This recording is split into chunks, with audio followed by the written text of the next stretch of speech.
Now, we continue our commitment to bring you facts, not fear, during the coronavirus pandemic. Now, part of that mission is getting up-to-date information from the local, state, and national level. Today, to get some of those answers, we're joined by Big Country Congressman Jodey Arrington, who is in Washington, D.C. right now. Thank you for joining us today, Mr. Arrington. Good to be with you, Kathleen. All right, so what is the latest you're being told about the virus? Are you in communication with the president? Yeah, we're in constant communication with the president, the White House, the administration, and my colleagues both in the House and Senate. We're working feverishly to get legislation to the president. Today, phase 2 of our economic assistance to not just small businesses, but to workers who have to take off because they or their families have been affected in some way and they need to self-quarantine and be at home. So we've provided for paid family and sick leave. That piece of legislation is on its way to the president's desk. And then there's the third wave, which is a broader assistance package, mainly in the form of secured loans, SBA disaster loans, but also talk of direct assistance to individuals based on a sliding scale relative to their income. So working in that fashion, every resource brought to bear, all hands on deck.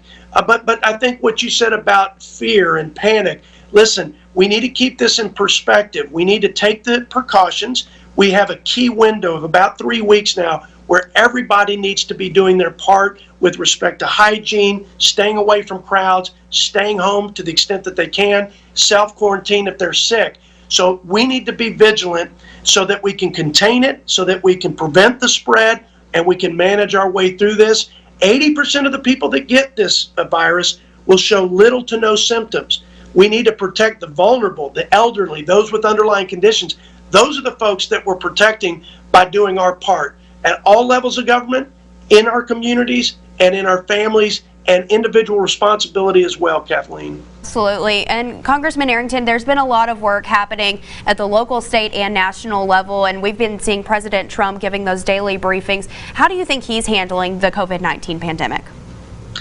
Well, if the president hadn't taken bold and early action with respect to the travel restrictions, this would be much worse. And he was criticized for it, but I think he did exactly the right thing by being aggressive in containing and mitigating the spread with screenings at airports and quarantines and now just cutting through the red tape. You know, he doesn't suffer fools. He doesn't suffer bureaucrats or bureaucracy.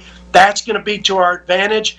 We're pushing out more testing materials, providing more support to state and local communities. But you know what? My faith in this country is in the people of this country and in our communities. And Mayor Williams and I have talked, and I know he's prepared. I know about the conversations, the press conferences, the briefings that you've had locally, and that's exactly what we need from our local leaders.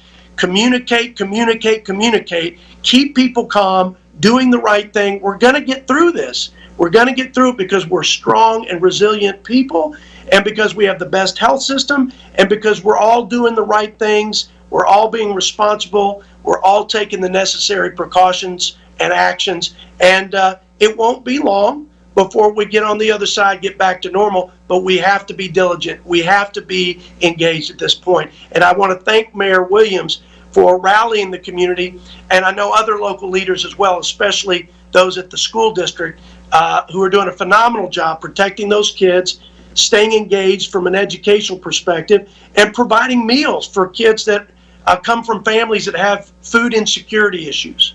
All right, absolutely. And I think you're right. We do have to give a lot of credit to the mayor and all of these local officials, the school districts. They're making some tough decisions right now. Our final question, though, what is your message to Abilene and the people of the Big Country? Do your part at the family and individual level. Be vigilant, again, with respect to hygiene, staying away from crowds. You know what to do. Do that. And there'll be some intense precautions here in the next 2 to 3 weeks. But if we can get through this next 2 to 3 weeks, we can manage this from here on out, get back to normal. We are doing everything we can to stabilize the economy, to support our small businesses and families affected. And we will put every resource to bear to do that. So don't worry about this side. Take care of your family, stay home, and stay healthy.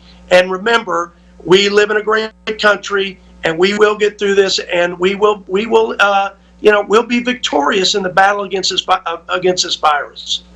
All right, Congressman Arrington, thank you so much for joining us. KRBC News at 5 will be back right after this. Thanks, Kathleen.